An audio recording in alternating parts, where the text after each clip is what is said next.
right now. Let's welcome in Brody Miller, Indiana alum, Pennsylvania native or Jersey native. I knew that, but Philadelphia sports fan. Brody, what's up, dude? What's going on? Not too much, man. It's a slow signing day, so I can't complain. So we talked about how, yeah, right. I mean, I guess we didn't even mention that. We talked about it yesterday with Shay. The only name that LSU fans are watching is Brian Thomas Jr. And we don't have any news on that front, do we? No. I mean, as of now, it seems like he's not planning on signing. So yeah, it seems like LSU is gonna land its 2 commitments and then kind of just go into. We'll see what happens with Thomas, of course, in the coming days and weeks, and then Wait, he's not planning on signing at all? As of now, he is not signing today. What? And Shea Dixon was the first to report that. What does that mean? Can you do that? Like, is that? Huh? Well, I think the way it usually works is today is just like the beginning of the signing period, but there is a little bit of a stretch where you can sign. Oh, okay. So, wow, the one bit of news that people were kind of waiting for, not even going to be there. Okay, Brody, look, I want to talk press conferences. Obviously, we did this yesterday for an hour. If you really want to go in depth with the Hold That podcast, go ahead and check that out. It's brought to you by The Athletic. It's hard to lose a press conference. Now, Adam Gase and your new guy, Nick Sirianni, would maybe fight against that. But they say it's hard to lose a press conference, right? Well, in my opinion, Daronte Jones, though, it's not just that he passed the test, like he won that press conference yesterday. I felt that you got the presence that Coach O and these others that kind of reference you. You got some insight into the sort of teacher, the communicator that Daronte Jones is. What was your biggest takeaway from the all too short 12 minutes that we got to spend with the new DC? Yeah, I think the key is that, of course, it's not really about winning a press conference, like you said. And once the way with LSU's DC search is gone, it definitely shouldn't have been about that. But the way it mattered yesterday and with the Jake Peetz press conference, too, is that they're showing their skills in the things that you hired them for to some extent.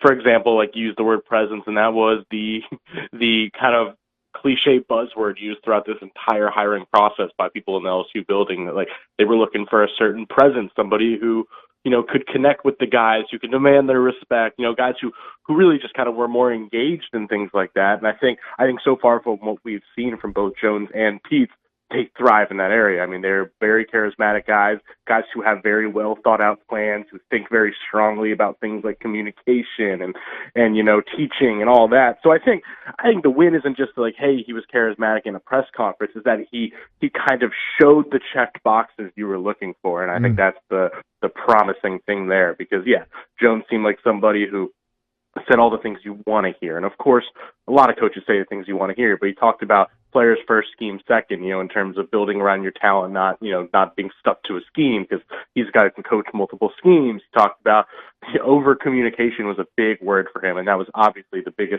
one of the biggest bugaboos of the 2020 season. So he definitely won that press conference if you're going to judge it that way. And Brody, something that I think will be critical to his success or failure here at LSU is going to be something that LSU failed miserably in last year, and that is teaching. That is communicating responsibility. And I think that you have some fascinating insight into kind of his past and some of the parameters and, challenges that have been placed upon him by coaches. Okay, just explain what you explained yesterday and why you believe that Daronte Jones, or what his track record shows, that he is a very good teacher. Yeah, I think there are a few things. I mean, I'd start with the fact that I talked to Marvin Lewis about him, and of course, Marvin Lewis is one of the better teachers and coaches of the last few decades, and he talked about how, when he goes to hire a coach, the number one thing he asks them to do or looks for in them is, like, basically to show that you can teach me like I'm a rookie or a freshman, and like show how you would do it in your plan. And Marvin Lewis said that was the main thing that blew him away in that interview. And he didn't even know much about Daronte Jones at the time, but he was blown away because he really had a plan for how to teach things, for how to go about things, how to communicate. And that's something that, Vikings veteran Harrison Smith talked about a few months ago to reporters, that, Jones inherited an extremely young, inexperienced, injured cornerback group, and Harrison Smith gave him credit for the fact that he was so good at knowing how to communicate things, knowing when to give information, when not to give information, not to overload, but all those things. And I think what's interesting is that his path is probably a really big part of that. He's not, for lack of a better, Andre Carter, for example, went from the NFL to coach at the NFL. Daronte Jones was an HBCU grad who was coaching at, Louisiana high school and Nichols State and Bowie State, another HBCU Division II school, and you just kind of had, he learned how to coach at the lower, levels, and learned how to coach from the dirt up. And I think that's a really important skill to learn, to be able to coach at the minor, granular level, and then work your way up to, your Hawaii's and your Wisconsin's and the NFL. So I think he's a guy who his entire career shows you one of his best strengths is knowing how to teach and getting into teaching and thinking really long and hard about the best avenues to go about it. So I think that is something that, we'll see what kind of DC he's like, but that's something that's definitely in his corner. Yeah, and so you can rely on Daronte Jones to teach you football. I will teach you that you need to go to All-Star Toyota of Baton Rouge for all of your vehicular needs. They can find whatever answer you're looking for. Go to All-Star Toyota today. You get big value. And I want to talk about value, Brody, because I want to talk about the value of Jones's time at Bowie State. I feel like it's something that we just kind of gloss over a lot. And, of course, we talked about, as you point out on Twitter, he had the turnover chain kind of in a funny way, like almost a decade before the turnover chain was invented.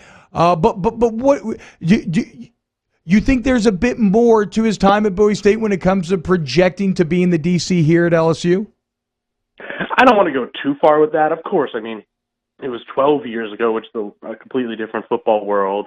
And yeah, I mean, it's a different level, all those things. But I think the thing that is promising about that 5 years is that it was 5 years. It wasn't just like, a guy who just like did one quick year as a DC at a small school and then went on to another one. It was, he put the work in, put the time in, and built a year in, year out elite defense in his league. It was number one in the league by the time he left. And also there's a lot of, if you look into that, there's a lot of, he, changed his scheme based on the talent. There's evidence of that. For example, they switched, they did some 4-3, and then at one point they had a really just stud outside linebacker. So, they kind of switched to more of a 3-4 to get more out of him off the edge. So I think that's a promising thing. And he liked to attack. So I think there's that. And then, you point out things like his, he called it the game-changing chain, and like his chain that went out to the best defensive player every week.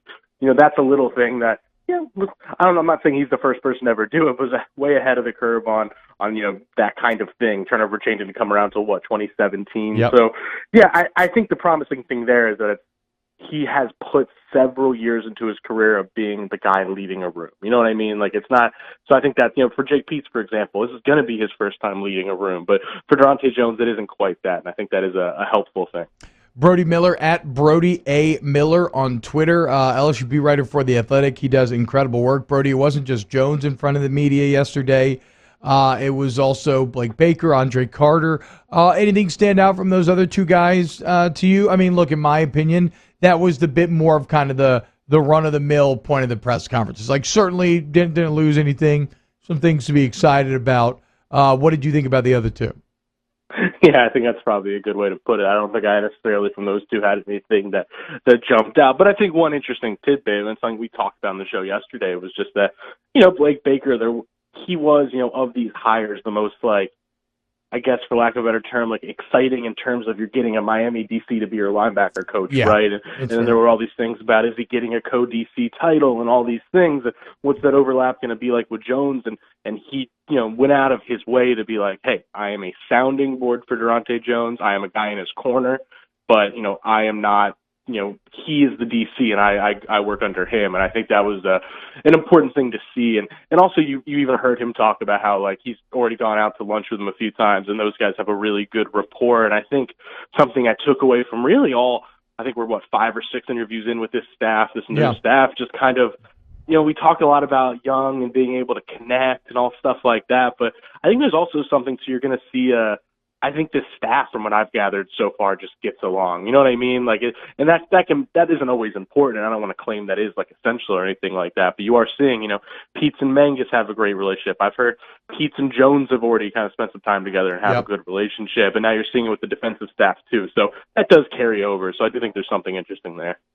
I agree. It's something that we've talked about a lot on this program, which is when you have that many new faces, it is a very high risk, high reward potential, right? Where like it could blow up if these relationships sour, but you got so many guys that are getting that big opportunity. I mean, especially Jones Pete's leading the way that, maybe you get this kind of great, youthful, collaborative vibe around there. And Coach O said that on Tuesday. Said it's a different vibe around the building right now. All right, Brody, what are you watching today? Where can everybody find your work?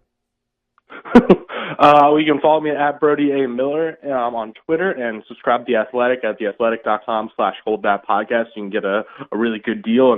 And yeah, I mean, I guess to be honest, I'm following the non-dramatic news of signing day, and I might have some soccer on in the background. Sounds like a fantastic day.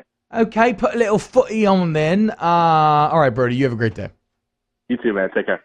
Again, theathletic.com/holdthatpodcast if you want a sign-up deal for The Athletic, which I think is very worth it, in my opinion. And listen to the pod, rate and review, and all that other stuff. All right, close out hour number 2 when we get back here on OTB.